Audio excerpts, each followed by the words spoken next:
sommes là pour parler d'une verrière sous le ciel. Il y a une expression française qui dit il y a à boire et à manger. Elle est péjorative, cette expression. À tort, me semble-t-il, parce que bien manger, bien boire, en bonne compagnie, c'est quand même particulièrement agréable. C'est presque comme ça que j'ai envie de traiter le roman Nivois. Surtout rien de péjoratif, parce que c'est pas du tout ce que je veux dire, le roman de Lenka.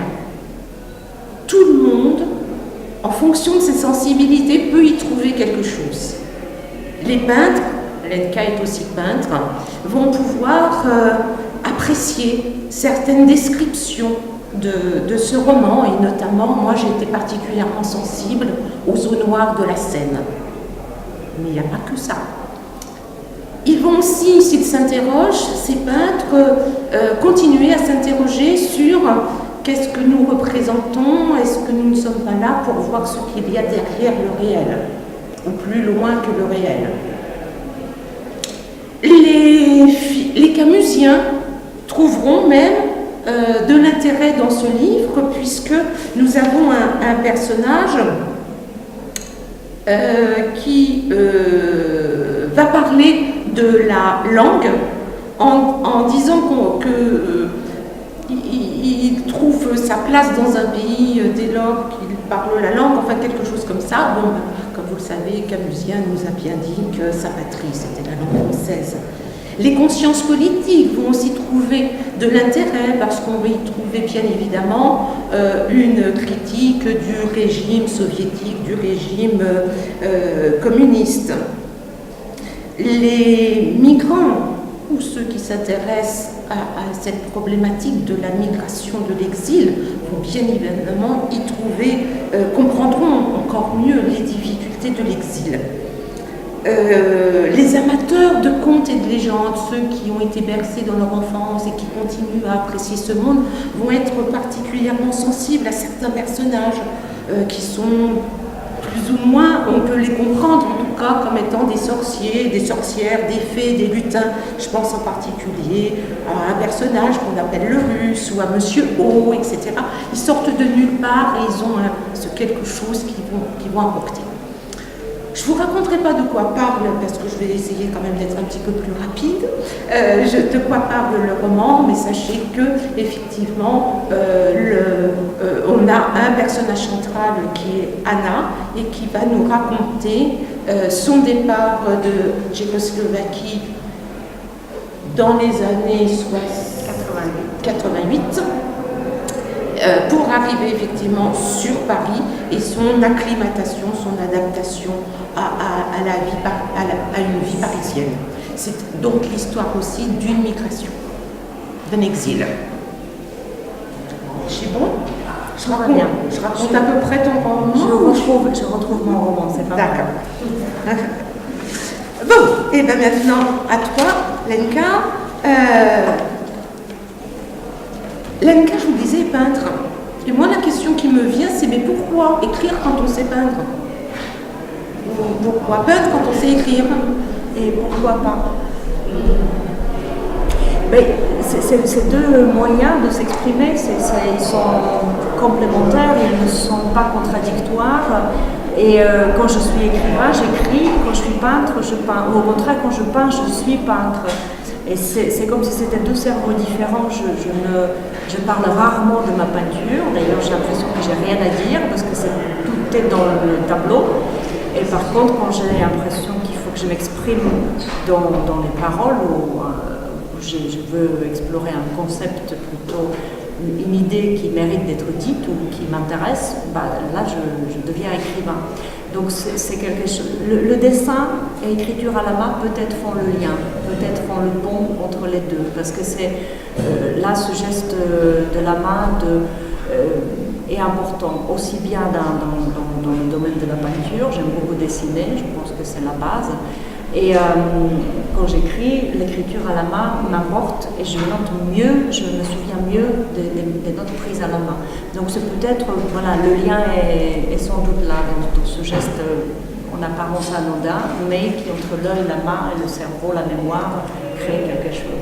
En tout cas, on va le retrouver, on va bien le retrouver. Incontestablement, enfin, me semble-t-il, incontestablement, c'était un petit peu prétentieux. Selon moi, Lenka écrit avec un pinceau à la main. Vraiment.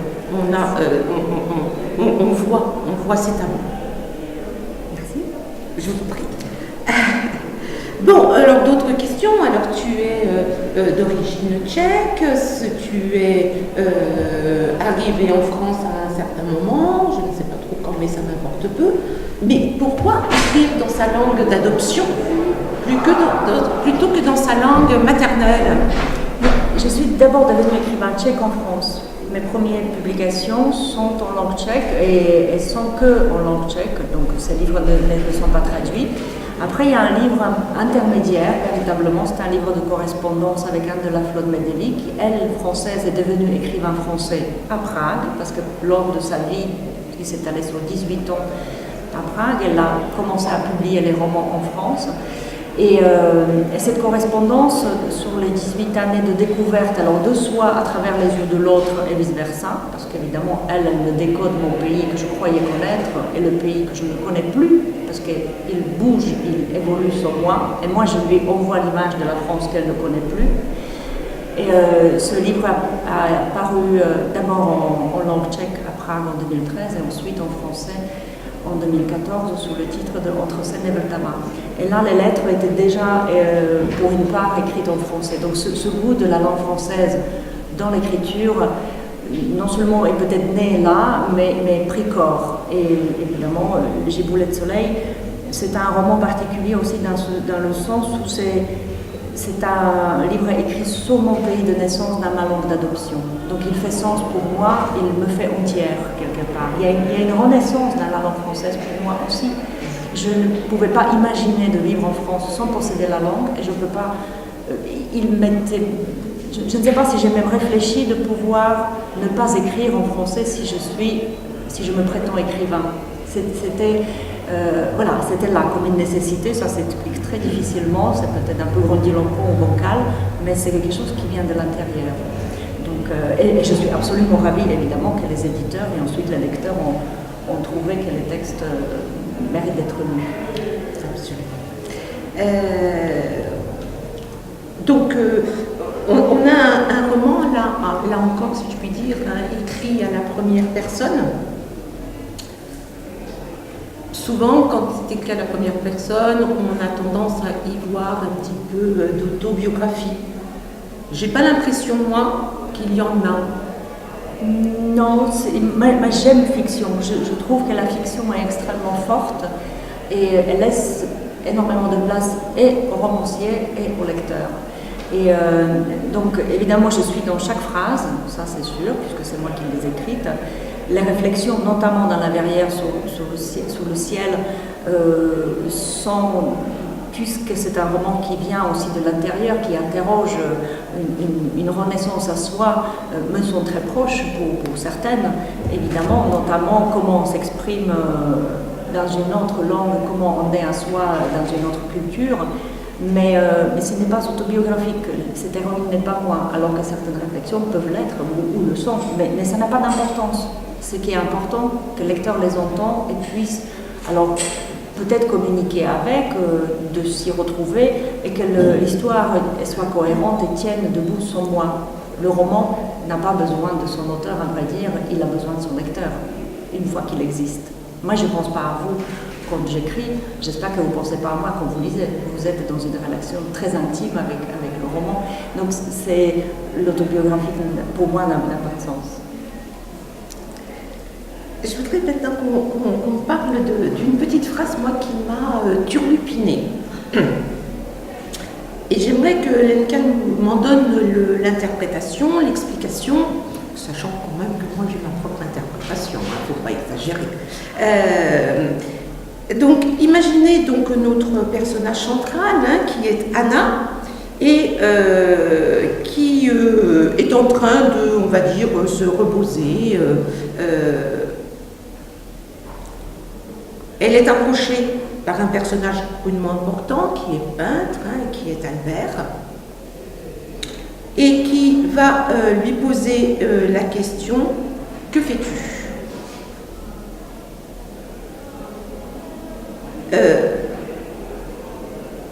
Et la réponse d'Anna elle est en repos, je m'approche. J'ai adoré ce petit passage. Tu veux nous le lire en entier d'ailleurs? Oui. Bon. Elle est statique et elle va dire je m'approche. Qu'est-ce que tu fais? Submergée par l'image de ma mère dans le jardin de mon père, je n'ai pas vu arriver Albert. D'ailleurs, ses arrivées et ses départs sont toujours singuliers, comme ses présences. Il est virtuose en la matière. Il y a des gens qu'on ne le remarque pas, il rentre, il sort de la pièce, à peine qu'on s'en aperçoit, et même après leur avoir parlé, on les oublie vite.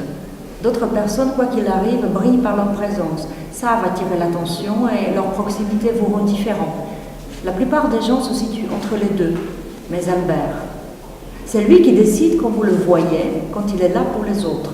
Observateur par excellence, il sait s'extraire de la foule tout en y étant, lui porter attention jusqu'au moindre détail comme personne. Et il rend compte du monde, pas au monde. J'ai déjà appris les nuances des prépositions, du monde. Il le rend à celui qui veut bien le voir. Qu'est-ce que tu fais ici? Maintenant, il me regarde et attend ma réponse. Qu'est-ce que je fais ici?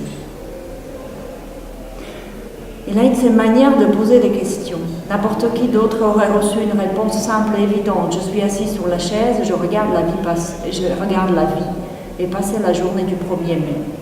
Mais pas de ça pour lui. Qu'est-ce que je fais ici? Au monde, à Paris, ici, sur ce trottoir.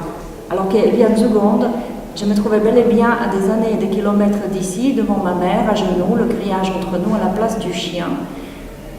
Le souvenir et la réalité se jouent de moi. Est-ce que ma mère m'aboyait dessus ou à l'inverse?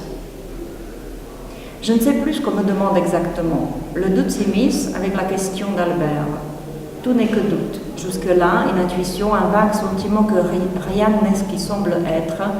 Albert, le peintre, le maître du paraître, de l'illusion, du reflet, de la vérité distordue.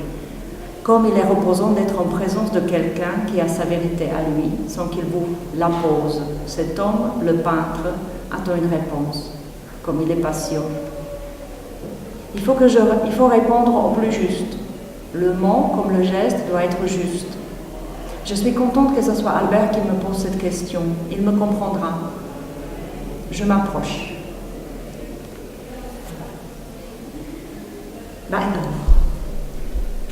Parce que juste avant cette scène-là, quand un autre personnage lui pose exactement la même question, elle dit « je prends distance ». Et en fait, tout ce roman, je pense, c'est un roman d'ajustement, d'équilibre, elle est en partance et en devenir. Elle peut rester en partance, elle peut rester submergée par son passé, mais elle est aussi en devenir, elle va vers le futur. Elle cherche ses contours intérieurs et ses contours extérieurs. Jusqu'où je suis moi, jusqu'où je me laisse aller au monde, jusqu'où je permets au monde de venir vers moi, m'influencer. Et donc c'est un roman sur les frontières aussi, effectivement intérieures, aller vers l'autre et laisser l'autre venir vers soi, d'empathie et de fermeté. Donc cette recherche, évidemment le peintre, c'est celui-là qui questionne par excellence ce point duquel on voit le monde avec le plus de justesse. Quand il dessine, il faut qu'il voit son modèle, ce qu'il veut rendre au monde visible. Il faut qu'il soit à la juste place pour voir, pour dessiner non seulement le détail, mais aussi l'ensemble. Ou ce qu'il choisit de voir, mais le peintre sait où se placer. Donc elle dit c'est reposant d'être à côté de quelqu'un qui va comprendre que je cherche cette distance au monde, où je me trouve, où est-ce que je suis, qui je suis. Donc c'est une question effectivement d'identité très forte. Et c'est un peu la clé de ce roman. Elle sait ce qu'elle quitte, cette jeune fille, mais elle ne sait pas où elle va, elle ne connaît pas le prix de la liberté, elle connaît le monde derrière le mur, mais elle décide de ne pas y retourner. Donc tous les risques sont là. Elle se réalise dans le non, mais elle ne connaît rien de la seconde qui arrive. Donc, mais elle approche vraiment son point d'équilibre. Mais elle approche vraiment son... Enfin, j'espère pour elle, n'est-ce pas? On l'accompagne dans cette quête du point d'équilibre et de capacité de dire, voilà, ça, c'est moi. Ce n'est pas une conquista dévastatrice, j'espère d'ailleurs, mais quelque chose qui nous nourrit et vice-versa, parce que tout ce qu'on apporte aussi à la langue française l'enrichit. Parce que chacun de ces auteurs, de mes collègues, etc., on apporte une image, une imagination et un imaginaire qui n'est pas forcément vernaculaire, mais qui nous est inhérent et qu'on rentre aussi dans la langue qu'on va utiliser. Donc c'est vrai que c'est une interaction incessante, mais cette existence, je comprends ce que... Pour moi, j'appelais ça renaissance, pour moi, quelque chose de... Et en tchèque, on a un proverbe que je trouve est magnifique et qui faisait certainement, qui fait partie des moteurs intérieurs que j'ai en moi. Combien de langues tu possèdes, tant de fois tu es l'homme. Ça veut dire que dans chaque langue qu'on existe, on regarde le monde différemment, on le formule différemment, on le prend différemment. Donc c'est une richesse qui est incontestable. C'est un proverbe qui est très usité, ce n'est pas une formule magique, mais quelque chose avec quoi on vit constamment. Parce que petit pays, donc obligé de voir l'extérieur et considérer son importance. Donc voilà, elle le formule de manière plus romanesque, évidemment, cette magie. Vous avez aussi un autre personnage appelé donc le russe, qui va aussi beaucoup nous parler de cette appropriation des langues. D'autres questions? Oui. Pas une question, mais une perception. Une perception. Le titre de l'ouvrage, c'est Verrières sous le ciel. Ce week-end, on a eu le privilège d'avoir une multitude de parcours de vie, de témoignages de vie dans la verrière de la coupole à l'Ouest d'Arceau, sous un ciel qui nous a gâtés et qui, lui, n'a pas de frontières. Verrières, moi je le considère comme un bon lieu. C'est dehors dedans, parce que la lumière traverse ce lieu constamment, et même la réflexion à un moment de personnage de Anna, c'est parce que les carreaux sont sales, elle dit la beauté embellie. Donc il y a des oxymores, enfin il y a vraiment, c'est un lieu magique qui n'existe que quand il s'y passe des choses. Donc Verrières, c'est non seulement le lieu, donc l'atelier du peintre, mais c'est aussi quelque chose qui est en constante création, évolution, qu'on transporte avec soi et qu'on ouvre. C'est vraiment ce passage qui m'intéressait dans cet endroit.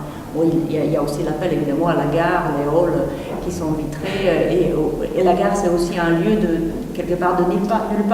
On n'est pas parti, on n'est pas arrivé, on peut ne pas se rendre compte dans quelle ville on se trouve. Enfin, il y a quelque chose de nébuleux et c'est à nous de le définir.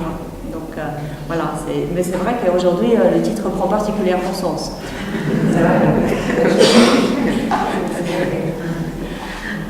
Un autre livre en préparation?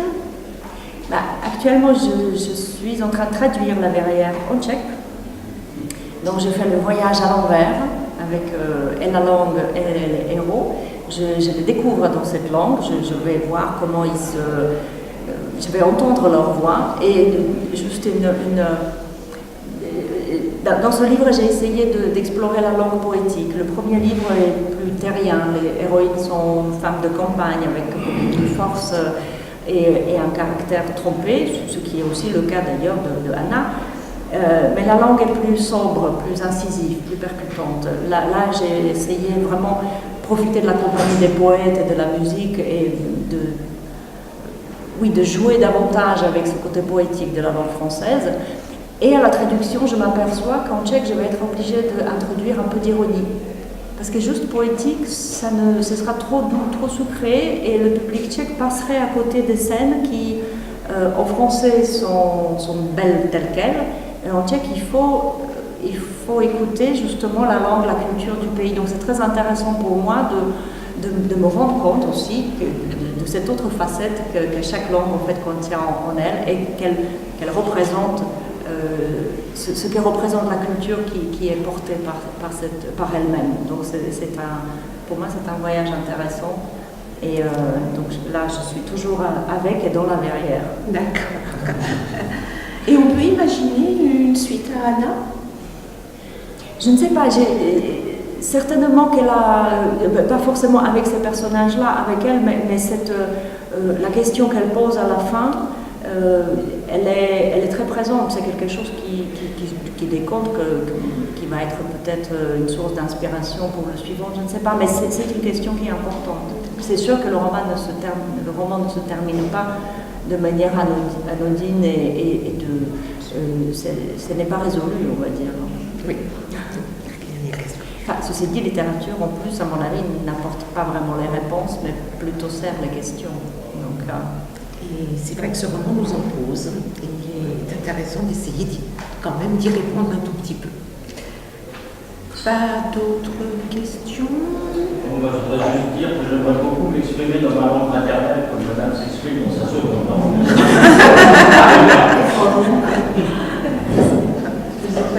Parce que nous, nous apprend français, parler français à côté de ces auteurs qui ont vraiment appris toute la finesse, les subtilités de notre langue. Que parfois nous redécouvrons un peu notre langue à travers ces romans écrits par des écrivains étrangers. Et ça nous a fait le même choc avec Katrina ou avec Katrina Calda aussi. Oui. C'est vraiment extraordinaire, quoi. C'est une autre musique, si vous voulez. Oui. J'aimerais savoir justement si Une verrière sous le ciel, en tchèque, est-ce que ça aura la même musique que Une verrière sous le ciel en français? non. Ce sera vraiment une musique différente, mais je pense qu'il y aurait des passages lyriques qui sont présents, qu'il ne faut pas trahir, mais parce qu'en fait, il faut respecter la langue dans laquelle on traduit. Et donc, il faut laisser à la fois passer l'original, cette intention. Moi, j'ai un immense avantage sur un traducteur tierce, parce que je connais l'intention de l'auteur. Donc, je peux m'arranger par rapport à cette intention, mais on est toujours vraiment à la limite d'une trahison, voire double trahison. Et on est obligé en définitive, quand je suis auteur, quand je suis écrivain, je ne pense pas au lecteur, je suis vraiment au service de mon texte. Par contre, en tant que traducteur, je dois penser au lecteur pour que la lecture soit fluide et que lui, il reçoit dans sa langue, dans ce qu'il comprend comme histoire. Ça veut dire que là, c'est vraiment très tenu cette frontière. Et donc je promets, j'aurais craché, je ne traduirai que moi-même, connaissant les difficultés, ce que c'est voilà, pour ne pas trahir le roman, pour ne pas empiéter sur l'univers de l'écrivain. Enfin, c'est vraiment, j'ai découvert avec la traduction l'ampleur, la difficulté de ce que c'est. Et donc, d'où d'ailleurs, j'apprécie encore davantage le bonheur de pouvoir exprimer directement en français et directement en tchèque quand je décide de parler ou d'écrire dans telle ou telle langue. Donc la traduction était vraiment la clé de compréhension de cela. Ouais. Puis je voulais juste ajouter que Verrière sous le ciel aussi, s'il y avait une attention supplémentaire, c'était d'étirer le ton. Je trouvais je voulais ralentir le temps de lecture parce que je trouvais que c'était quelque chose qu'on s'accordait peu finalement le temps. On est pressé, on nous bouscule, etc. Et que la lecture, c'est un des rares îlots où justement c'est au lecteur, c'est à nous de donner le tempo. Donc voilà, c'était juste une remarque.